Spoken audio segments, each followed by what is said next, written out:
Your financial tip, calculating your retirement. First, how much do you have saved towards retirement?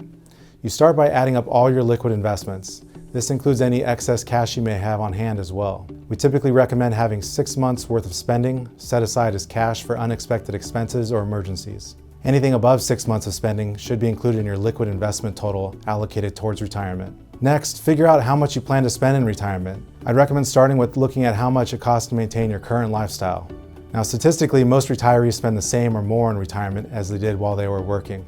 Not sure how much you're currently spending? The easy way to look at spending is to think of your money always going to one of 3 places. You either save it, you pay it in taxes, or you spend it. Even if you don't think you spend it, then any surplus cash flow should show itself in your savings account balances. Next, you'll add up your income streams coming in during the course of retirement. Some common income streams include Social Security income, rental income, or pension income. Next, you'll calculate the difference between your income and spending. Now, any shortfalls are normal. That's why we save for retirement. Finally, divide that shortfall into your total liquid investment balance to determine the withdrawal needed on your portfolio. If the percentage is 4% or less, then you have roughly the amount needed to retire. Now, this doesn't include the effects of inflation. If your percentage is higher than 4%, then you need to look at what you can do to bring it down.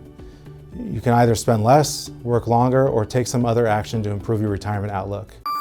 Are you prepared for retirement? Schedule a free financial assessment with an experienced financial professional right online at purefinancial.com.